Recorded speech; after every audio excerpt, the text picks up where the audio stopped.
Russia மற்றும் உக்ரைனுக்கு இடையிலான போர் 2 வருடங்களுக்கும் மேலாக நடைபெற்று வருகின்றது. இந்த மோதலில் இரு தரப்பினருக்கும் உயிர் சேதங்கள் தொடர்கின்றன. நம்பகமான பார்வை. இப்ப யாரும் வர்ற வரைக்கும் காத்திருக்க தேவையில்லை.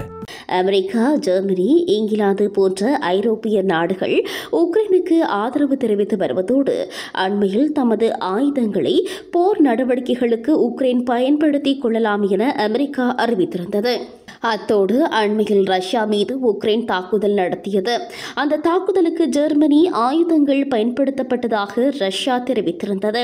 இந்நிலையில் ஜெர்மனியின் ஆயுதங்களை பயன்படுத்தி ரஷ்யா மீது உக்ரைன் தாக்குதல் நடத்தியிருப்பது ஆபத்தை ஏற்படுத்தும் நடவடிக்கை என்று ரஷ்ய ஜனாதிபதி விளாடிமிர் புட்டின் தெரிவித்துள்ளார்.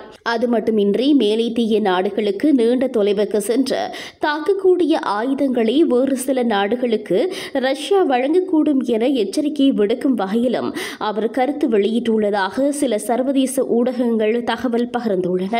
அதன்படி உக்ரைன் ஜெர்மனியின் ஆயுதங்களை பயன்படுத்திய குற்றச்சாட்டை முன்வைத்த புட்டின் ஜெர்மனிக்கு எச்சரிக்கை விடுத்துள்ளார். அத்தோடு தங்களது நாட்டின் இறையாண்மைக்கு பாதகத்தை ஏற்படுத்தும் வகையில் ஏதாவது நடந்தால் அணு ஆயுதங்களை பயன்படுத்த நாங்கள் தயார் எனவும் புட்டின் கருத்து வெளியிட்டுள்ளதாக தெரிவிக்கப்படுகின்றது.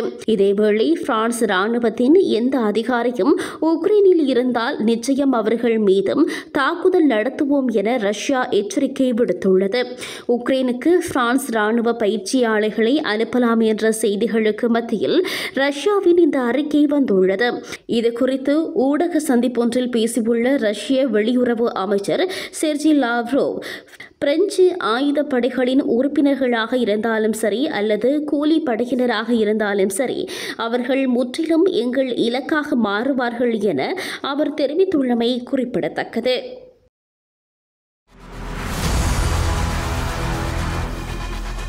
இலங்கையின் முதல் நிலை முதற்தர செய்தி வழங்குனர் வீரகேசரியின் குறும் தகவல் செய்திகளை உடனுக்குடன் தமிழில் பெற்றுக்கொள்ள டயலாக் வலையமைப்பிலிருந்து REG இடைவெளி வீக்கி என்று பதிவிட்டு 87 960 என்ற எண்ணுக்கு குறுஞ்செய்தி ஒன்றை அனுப்புங்கள். வீரகேசரி செய்தியுடன் இணைந்திருங்கள்.